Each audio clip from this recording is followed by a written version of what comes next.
சித்தார்த்தின் மாளிகை அன்று வழக்கத்திற்கு மாறாக அமைதியாக இருந்தது. எப்போதும் தன் மழலை சிரிப்பால் வீட்டையே கலகலப்பாக்கும் குட்டி திவி இன்று உடல்நிலை சரியில்லாமல் இருந்தாள். அவளது கொழுத்த அழகான முகம் வழக்கமான பொலிவை இழந்திருந்தது. எப்போதும் குறும்புடன் மின்னும் அவளது கண்கள் இன்று சோர்வாகவும் மங்கலாகவும் தெரிந்தன. ஆராத்யா திவியின் அருகில் அமர்ந்து அவளது நெற்றியை மீண்டும் மீண்டும் தொட்டு காய்ச்சலை பார்த்தாள். திவியின் வெளிரிய முகத்தை பார்த்தவுடன் அவளது இதயம் வலித்தது.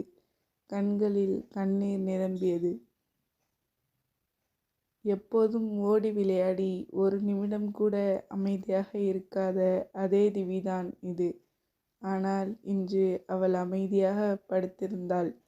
சிரிப்பும் இல்லை, குறும்பும் இல்லை, சோர்வான அமைதி மட்டுமே இருந்தது. ஆராத்யாவுக்கு பதற்றம் ஏற்பட்டது. மேசையின் மீது இருந்த நீலம் மற்றும் மஞ்சள் நிற சிரப்பு பாட்டில்களை பார்த்தாள். யோசிக்காமல் நீல நிற சிரப்பை எடுத்தாள். மூடியை திறந்து ஒரு கரண்டியில் ஊற்றி மெதுவாக திவியின் வாயருகே கொண்டு சென்றாள். திவி சிறிது முகம் சுளித்தாலும் எந்த எதிர்ப்பும் இல்லாமல் மருந்தை விழுங்கினாள். மருந்தை கொடுத்த பிறகு அவள் திவியை தன் கைகளில் தூக்கி கொண்டாள். அவளது உடல் இன்னும் சூடாக இருப்பதை உணர்ந்ததும் அவளின் கவலை அதிகரித்தது. திவியின் தலைமுடியை மெதுவாக வருடியபடி அவளை நெருக்கமாக அணைத்து கொண்டாள். அவளது கண்களில் கண்ணீர் வழிந்தது. என் செல்லமே, சீக்கிரம் குணமாயிடுடா என்று அவளது நெற்றியில் மெதுவாக முத்தமிட்டாள். மாலை ஆன பிறகும் அவள் திவியை கைகளிலே வைத்திருந்தாள். மருந்து வேலை செய்யும், காய்ச்சல் குறைந்துவிடும் என்று நம்பிக்கையுடன் காத்திருந்தாள். ஆனால் திடீரென்று திவியின் உடல் இன்னும் அதிகமாக சூடாக இருப்பதை உணர்ந்தாள். பதறியவள் மீண்டும் அவளது நெற்றியை தொட்டாள். காய்ச்சல் மேலும் அதிகரித்திருந்தது. ஆராத்யாவின் மூச்சே நின்றது. கண்களில் கண்ணீர் பெருகியது. உடனே எழுந்து ஹாலுக்கு சென்றாள். அங்கு சித்தார்த், நீலம், நீலேஷ் ஆகியோர் அமர்ந்திருந்தனர். அனுஷ்கா ஒரு மூலையில் புத்தகம் படித்து கொண்டிருந்தாள். ஆராத்யாவின் அவசரமான காலடி சத்தம் கேட்டு அனைவரும் திரும்பி பார்த்தனர். அவள் நேராக சித்தார்த்திடம் ஓடி வந்து கதறியபடி, சித்தார்த், திவிக்கு காய்ச்சல் இன்னும் அதிகமாயிடுச்சு, தயவு செஞ்சு ஏதாவது செய்யுங்க என்று அழுதாள். சித்தார்த் ஒரு நொடி அதிர்ச்சியில் உறைந்தான். பிறகு கோபமாக, அவளுக்கு காய்ச்சல் இருந்ததை இப்போதான் வந்து சொல்றியா என்று கத்தினான். கண்ணீருடன் அவள், நான் மருந்து கொடுத்தேன், காய்ச்சல் குறைஞ்சிடும்னு நினச்சேன், ஆனால் குறையவே இல்லை என்று அழுதாள். ஒரு நொடியும் வீணாக்காமல் சித்தார்த் மருத்துவருக்கு அழைத்தான். சில நிமிடங்களிலேயே மருத்துவர் மாளிகைக்கு வந்தனர். அனைவரின் பார்வையும் திவ்யையை நோக்கியிருந்தது. ஆராத்யா பயத்தில் நடுங்கிக் கொண்டிருந்தாள். மருத்துவர் உடனே டெம்பரேச்சர் வழியாக திவியின் காய்ச்சலை பார்த்தார். பிறகு ஆராத்யாவை நோக்கி திரும்பி, எந்த சிறப்பு கொடுத்தீங்க என்று கேட்டாள். அவர் நடுங்கும் கைகளால் மேஜையில் இருந்த 2 பாட்டில்களையும் எடுத்து காட்டி, நீல நிற சிரப் என்று மெதுவாக சொன்னாள். மருத்துவர் 2 பாட்டில்களையும் கவனமாக பார்த்தார். பின்னர் கடுமையான குரலில், நீங்கள் தப்பான மருந்து கொடுத்துருக்கீங்க, அதனால தான் காய்ச்சல் இன்னும் அதிகமாக இருக்குது. நீங்கள் கொடுக்க வேண்டியது மஞ்சள் நிற சிரப்பு என்றார். அந்த வார்த்தைகளை கேட்டவுடன் அவளின் உலகமே சிதறி போனது. நான் தப்பான மருந்து கொடுத்துட்டேனா என்று நடுங்கும் குரலில் கேட்டாள். குற்ற உணர்வும் வருத்தமும் அவளை முழுவதுமாக ஆட்கொண்டது. மருத்துவர் ஆழமாக மூச்சு விட்டு, நான் ஊசி போட்டுட்டேன், சீக்கிரமே காய்ச்சல் குறைஞ்சிரும், ஆனால் இனிமே எந்த மருந்தையும் சரி பார்க்காம கொடுக்காதீங்க என்று அறிவுறுத்திவிட்டு வெளியேறினார். அறை முழுவதும் அமைதி நிலவியது. ஆராத்யா அழுது கொண்டே நின்றாள். திவி இன்னும் காய்ச்சலால் சோர்வாக இருந்தாள். அப்போது அவளின் பார்வை சித்தார்த்தின் மீது விழுந்தது. அவனுடைய கண்கள் கோபத்தில் எரிந்து கொண்டிருந்தன. அவள் ஏதோ சொல்ல வாயை திறந்தாள். பலார் என்று சத்தம். அடுத்த நொடியே ஒரு பலமான அறை அவளது கன்னத்தில் விழுந்தது. ஆராத்யா அதிர்ச்சியில் உறைந்து போனாள். கன்னத்தை பிடித்தபடி கண்ணீர் வடித்தாள். அவளை அறைந்தது சித்தார்த் தான். ஆராத்யாவை அறைந்தவுடன் நீலம் உடனே எழுந்து நின்றார். அவரது முகம் கோபத்தில் சிவந்தது. சித்தார்த், என்ன பழக்கம் இது என்று கடுமையாக கேட்டார். ஆனால் சித்தார்த்தின் கோபம் அடங்கவில்லை. தயவு செஞ்சு இன்னைக்கு எனக்கும் அவளுக்கும் நடுவில் யாரும் வரக்கூடாது என்று ஆவேசமாக கத்தினான். பிறகு அவளை கோபத்துடன் பார்த்து, இவளால் தான் என் பொண்ணு இந்த நிலைமையில் இருக்கிறா. என் மகளுக்கு 2வது அம்மாலாம் வேண்டான்னு நான் முன்னாடியே சொன்னேன். ஆனால் இப்போ பாருங்க என்று என் பொண்ணை கொல்லவே பார்த்துருக்கா என்று குற்றம் சாட்டினான். ஆராத்யாவின் இதயம் நொறுங்கியது. கண்ணீருடன், இல்லை சித்தார்த், நான் அப்படி பண்ணலை, நான் அப்படி நினைக்கவே இல்லை என்று சொல்ல முயன்றாள். ஆனால் சித்தார்த் அவள் பேச்சை கேட்கவே இல்லை. அவன் அவளது கையை பலமாக பிடித்து எடுத்தான். பிறகு அலமாரியில் இருந்த அவளது சூட்கேஸை எடுத்து தூக்கி வெளியே இருந்தான். இவை இன்னும் ஒரு நிமிஷம் கூட இந்த வீட்டில் இருக்கக்கூடாது. என் பொண்ணு கூட இவை இருக்கிறதே ஆபத்து என்று கத்தினான். அவ்வாறு சொல்லிவிட்டு ஆராத்யாவை பலமாக தள்ளிவிட்டான். அவள் கீழே விழப்போன நேரத்தில் ஒரு கை அவளை தாங்கியது. அது நீலம். அடுத்த நொடியில் பலார் என்ற சத்தம் கேட்டது.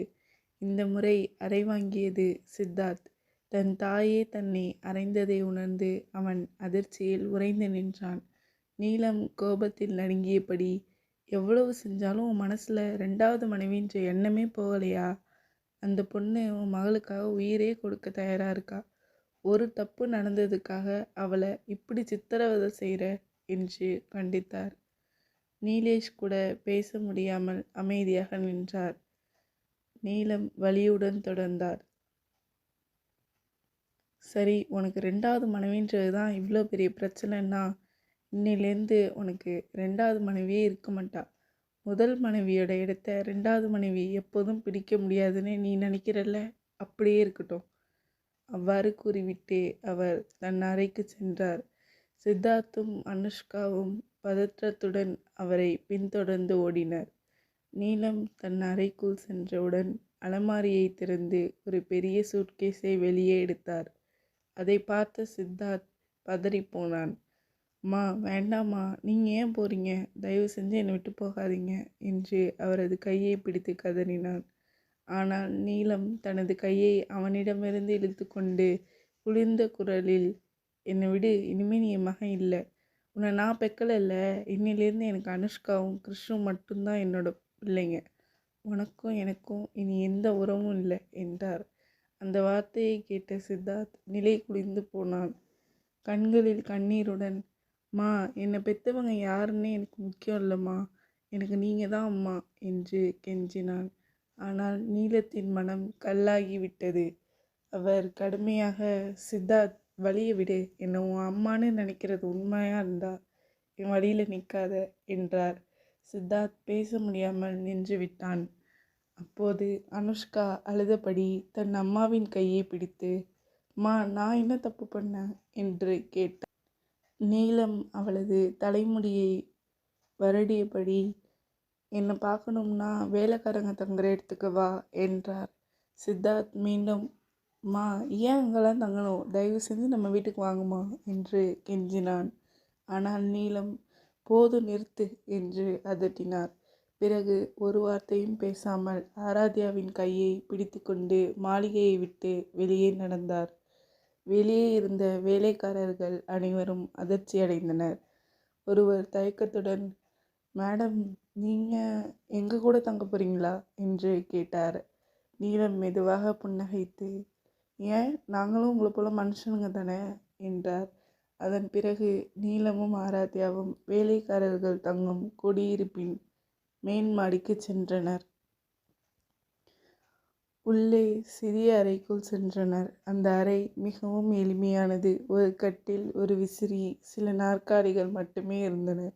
மாளிகையின் ஆடம்பர வாழ்க்கையிலிருந்து இது முற்றிலும் மாறுபட்டது. ஆராத்யா கண் கலங்கியபடி, அம்மா, என்னால் தானே இவ்வளோ பிரச்சனையும், என்னை மன்னிச்சிடுங்கம்மா என்று அழுதாள்.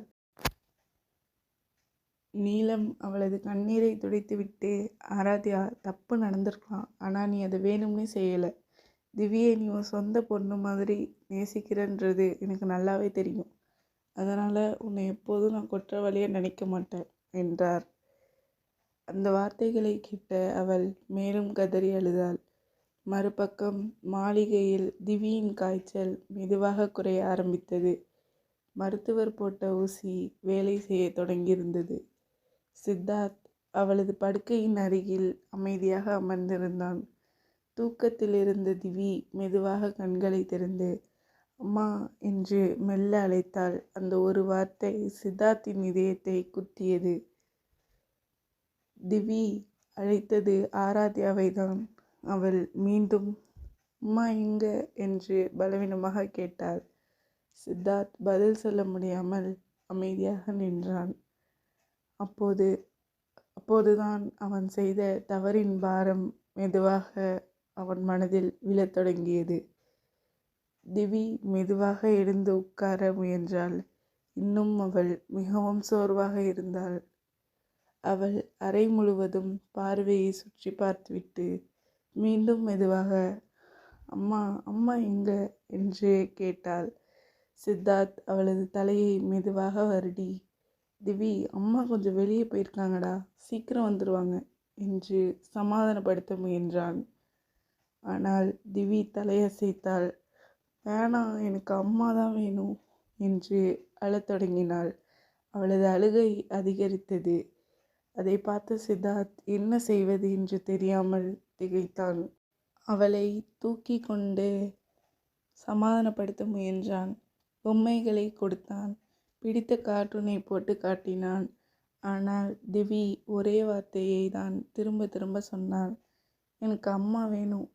அதை பார்த்த நீலேஷ் மெதுவாக சித்தார்த்திடம், பாத்தியா, நீ வேற ஒருத்தின்னு வெறுத்த அந்த பொண்ணை தான் இன்னைக்கு உன் பொண்ணு அம்மானு தேடுறா என்றார்.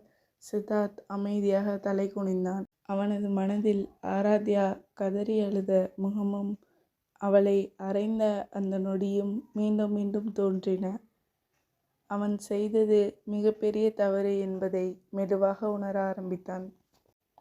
சில நிமிட அமைதிக்கு பிறகு சித்தார்த் திவ்யை தனது கைகளில் தூக்கி கொண்டு கீழே சமையலறைக்கு சென்றான். இதுவரை திவிக்கான உணவை எப்போதும் நீலம் இல்லை என்றால் ஆராத்யாதான் தயார் செய்வார்கள். ஆனால் இன்று அதை செய்ய வேண்டியது சித்தார்த்தின் கடமையாயிற்று. அவன் ஒரு கிண்ணத்தை எடுத்து அதில் கார்ன்ஃப்ளெக்ஸ் கொஞ்சம் கொட்டி அதில் பாலை ஊற்றி திவியின் முன் நீட்டினான். ஆனால் திவி தன் முகத்தை திருப்பி கொண்டாள்.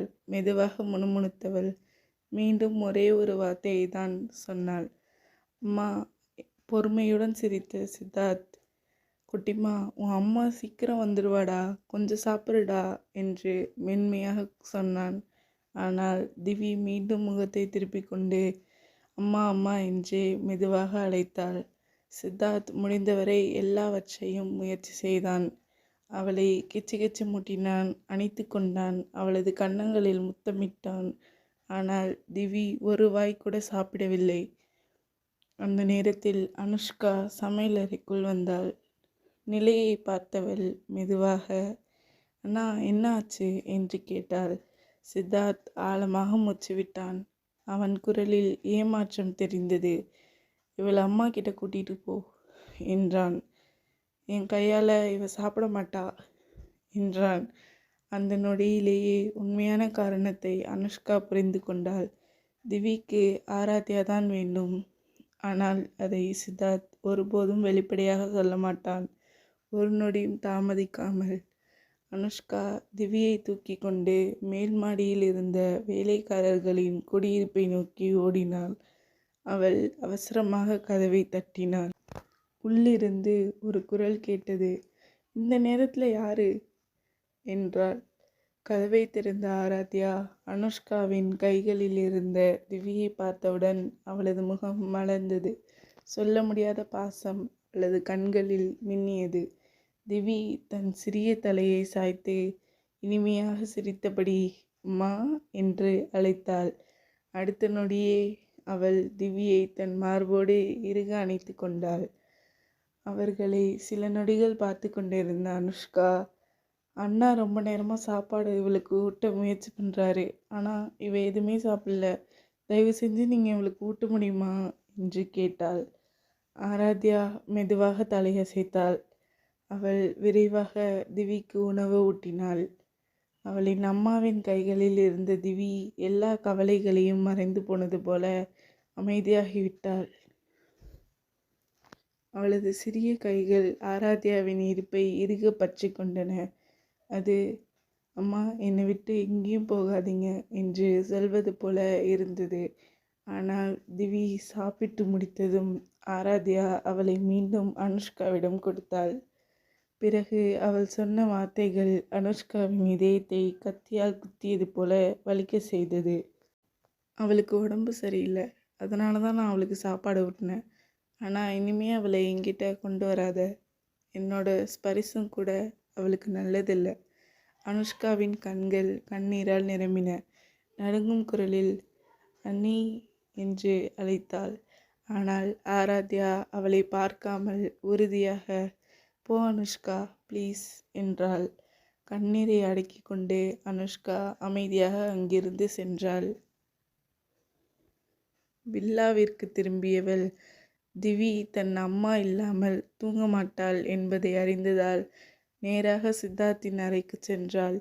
அவளை பார்த்த சித்தார்த் பதட்டமாக, அவ அங்கே தூங்கலையா என்று கேட்டான். அவனை பார்க்காமல் திவியை படுக்கையில் வைத்த அனுஷ்கா குளிர்ந்த குரலில், அவளை அங்கே தூங்கவே வைக்கல, அது மட்டும் இல்லை, நம்ம திவிக்கு அண்ணியோட ஸ்பரிசம் கூட நல்லதில்லைல்ல, அதனால் இனிமே திவியை அவங்கக்கிட்ட அனுப்பாதீங்க என்றாள். சித்தார்த்தின் கண்கள் குற்ற உணர்வாலும் வேதனையாலும் கலங்கின. அவன் தலையை தாழ்த்தி கொண்டான். ஒரு வார்த்தை கூட அவனால் பேச முடியவில்லை. அனுஷ்கா அமைதியாக அந்த அறையை விட்டு வெளியேறினாள். அதே நேரத்தில் திவி சித்தார்த்தின் டிஷர்ட்டை பிடித்து கொண்டு எழுந்து நிற்க முயன்றாள். மீண்டும் மெதுவாக அம்மா என்று முணுமுணுத்தாள். சித்தார்த் சோகமான ஒரு சிறிய புன்னகையை வரவழைத்து தன் மகளை மார்போடு அணைத்து கொண்டான். தன் செல்ல மகளை நெஞ்சோடு இருக்க கட்டியபடி கண்களை மூடி தூங்கி போனான். நிறைய பேர் நம்ம சேனலில் வீடியோஸ் பார்க்குறீங்க. கதையோட கருத்துக்களை கமெண்டில் சொல்லுங்கள். கதையோட அடுத்த பாகம் சீக்கிரமே நம்ம சேனலில் வரும். மறக்காமல் நம்ம சேனலை சப்ஸ்கிரைப் பண்ணிக்கோங்க. தேங்க்யூ.